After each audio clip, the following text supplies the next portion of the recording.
So, obviously, it's Georgia week this week, and it's an exciting week here in the state of Georgia.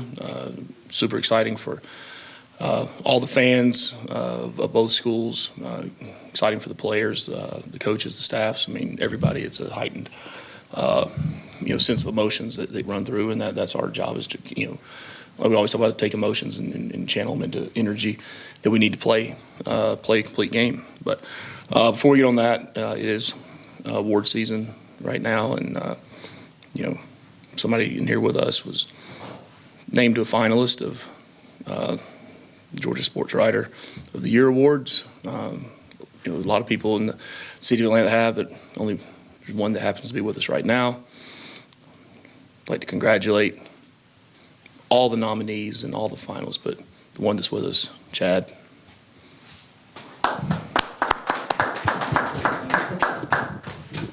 Congratulations. Don't let it go to your head. All right, keep your egos in check. All right, don't read the press clippings. You choose. So, it's first off, happy Thanksgiving to everybody.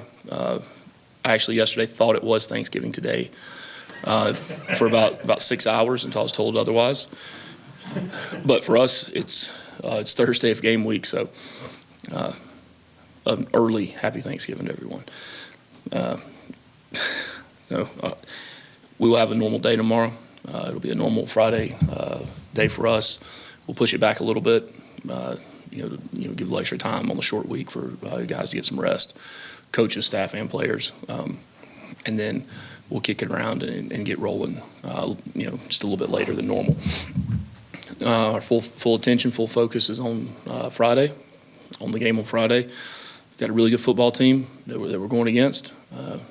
We have an opportunity to go out and play a complete game versus a good opponent and really show what our complete team is about.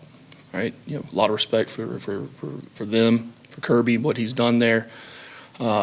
His philosophy on the game. Coaching staff, a lot of guys that whether worked with or competed against over the years with everyone on our staff. Same with the players. So it should be a high energy game. It should be a really fun environment. And we're looking forward to going out and competing on Friday. So, questions? When you look at your defense and are making adjustments, have you seen some things clicking at all in the adjustments you guys have made the last few weeks, or are there areas where you're feeling more confident about where you guys are now? Yeah, well, we'll see that on Friday. I mean, there's confidence. There's but really, the game is when that shows up. That's when it shows, and it's one thing to do it during the week. It's another thing to go out and execute it on Saturdays, and that's what we got to do. We got to put everything together and be able to execute on Saturdays.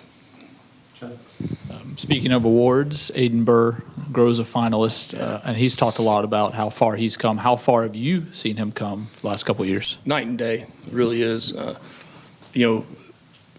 people talk about the sophomore slump, and that's a real thing. Especially when you have that much success as a freshman. I think as a freshman, it was 20 to 21, and almost dang near automatic. And then had some really good kicks for us last year, and then had some that I know he'd like to have back. And really focused on himself this offseason. You talk about awards, and it's something that he's really earned. He's earned with his work. The work he's put in. We voted for permanent team captains, and I'll announce those to the team tomorrow.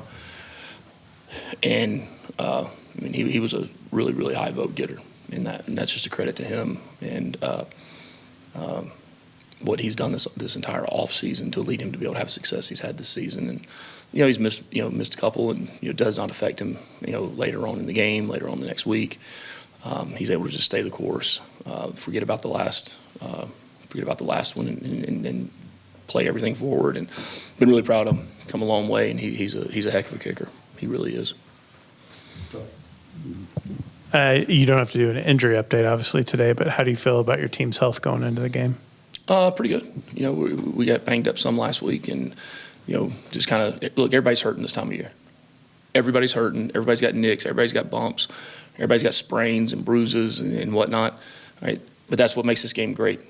Right? This game on Friday, it's going to be about who's going to suck it up, who's going to play through the injury, who's going to play through pain, right? Who's going to put all those things aside and go out and lay it on the line. Right? I'm not interested to hear how bad people are hurting or banged up or whatnot. We're not going to put anybody out there that's going to endanger their health or well-being. Right? That's what the trainers are for. That's what the doctors are for. Right? But everybody in the country is banged up right now and hurting. Right? That's zero excuse for anything. I fully expect our guys to put all that aside and go out and play a physical contact football game. I talked to EJ Lightsey this week, and he said when he was looking to come here, he sat in your office, and he said you're going to have to earn everything you get when you get here. He's held up his end of the bargain, right? I mean, he's worked hard to put himself in position to play the way he's playing right now. Yeah. Okay. I love the statements, the statement questions. Yeah. No, I've been really happy with EJ. He's been very consistent. I think you're starting to see some glimpses of him, even improve. I've seen some flashes of that. The big thing with EJ, he's got to go out there and he's a smart kid and he thinks through things and just go out and play. Just go cut it loose, go play. When he does that, he's a really good linebacker. He's big, he's strong, he's got range. You talk about people who've overcome adversity. Right? He's somebody that's come through a lot of adversity. I've used him as a focal point a lot this week. When you hear his story and what he's gone through and to be where he's at right now, guys that have little nicks and bumps and bruises, it really makes them, makes the ones that don't want to play through pain and play through adversity. It really shows out when you got a guy like EJ and what he's been through and what he's done to be where he's at. He got some carries in high school. Did you ever think about handing him the ball in the backfield? Maybe we will. Big old strong dude now. What has the response been from Haynes this week? I know he internalizes and puts huge expectations on himself. Didn't probably play. I know he probably said he didn't play to his standard in the last game. What's his response been like this week? Well, I mean, you play golf? No. I can tell. It's like playing golf. I mean, you might shoot a 65. I mean, I asked him this week, I said, what's the best you've ever shot? And he said, in the low 80s. And I said, well, that's a lot better than I would ever imagine shooting. But, best he's ever shot, and you go play the same course. You might not shoot that again, right? The precision, the skill, those things, they come and go. I mean, if that was the case, every hitter in baseball, every pitcher in baseball, every golfer, there'd be, quarterbacks with perfect ratings, right? But that precision, that skill, I mean, that it doesn't travel the same every week. Right? And I compared it to a golfer to him. But then again, I mean, when you're on a heater, I mean, look at what back in with Tiger Woods, or I don't watch enough now to even know who the guys are, but we play really well. Next week, not as well. And then come back the next week and they play well. But there's going to be those swings when it comes to the skill set. And he's been able to put all that behind him, and I have full confidence he'll be able to go out and continue to play the way he's been playing.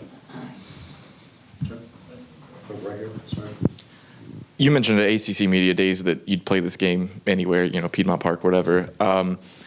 Is there a way to manufacture a home field advantage at a neutral site game, or is that even a concern? I could care less. Doesn't matter to me. I mean, field's the same size anywhere you go play. When you look at your running backs, Jamal probably hasn't had the senior season he would want. Has there been anything? To not have anything written on your paper today, you're pretty negative. Is there, I guess. He's been saving it. Yeah. Are you expecting him to break it out maybe at some point? And he's been saving it. Yeah. He's been keeping it bottled in.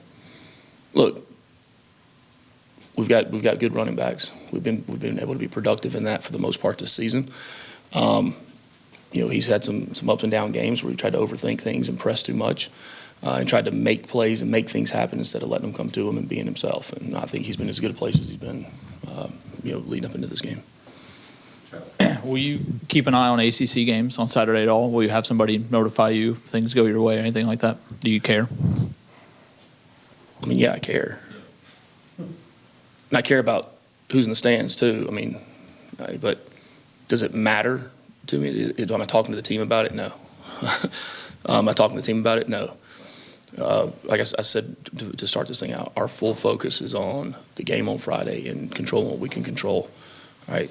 And putting time and energy into things we can affect the outcome of. The offensive line, I think, are finally at a place where you have 8 guys. You seem confident rotating in there, and maybe a few other are getting close. How has that progress been, and what have you seen from that group this season? Yeah, I mean, I think we've played solid football. We've got guys that we've rolled in there working to get experience. There's a couple more guys that are really could be in that same boat too and continue to develop that have really, really bright futures. I'm just pleased with the younger guys on the offensive line that came in and are developing and going to be really good players for us next year. Just as pleased with them, so really as a whole. But they know they've got the challenge they have in front of them. I think there's not one of them in that room that would tell you that they played the way they want to and they're capable of last weekend. And this is a program where everything goes through them, right? And, it is driven by the success they have up front and their ability to line up and play the way they're supposed to play. Anything else? Did you not agree with that? You're shaking your head, or was that to Mike? That was to Mike. I got you. I always agree with everything you say. No, you don't. Oh, yeah, sure. Everyone says, like, no matter Iron Bowl, wherever you're at, you guys, like, everyone has the best rivalry. Is it really considered the best rivalry, or is the best rivalry, like, who you guys are? Yeah, I mean, I know what you're saying. It's look, a rivalry is important to the people involved, right? You look anywhere outside of the state of Georgia, right, they're probably going to say theirs is. Right? You look anywhere outside of the state of Alabama, you look anywhere outside of, in the Midwest area up there. I mean, it's rivalries are great because of what's involved in it, because of the people that are involved, because of the next door neighbors, the people that grew up together, the people who grew up playing against each other. I mean, you have 2 head coaches that are both played in this game, that both played against each other. I mean, you can't. To me, you can't make anything more than that. It means a lot to a lot of people. It means a lot to a lot of people that aren't here and aren't going to be at the game, that aren't around anymore. And there's 133 years of football been played at these places. I mean, so a lot of history is involved when you talk about 2 schools that have been as close as they are. Right? That's what makes it a rivalry. But I've said numerous times, I mean, there's competitive rivalries and there's rivalries. I mean, that's up to both teams to make them competitive rivalries. Look, I grew up in the state of Alabama, but everything I have is here in the middle of Atlanta, Georgia, here at Georgia Tech. All right, so this is the most important thing to me. There's a reason why they call it clean, old-fashioned hate. Right? There's a reason for that. Right? To be able to go out and play the way we have to play, the way I know we'll go out and play, and then after the game, be able to show the respect that each program has for each other, or each group of players has for each other. To me, that's what makes it special. You stared at the scoreboard for a long time walking off the field in Athens last year, and a lot of people consider it maybe like one of the best college football games of the year. Obviously not the outcome you guys wanted, but did you think about that moment? Do you think about like what went through your mind in that moment leading up to this week? Every day. Anything else?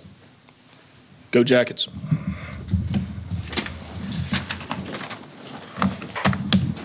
Thanksgiving brownie.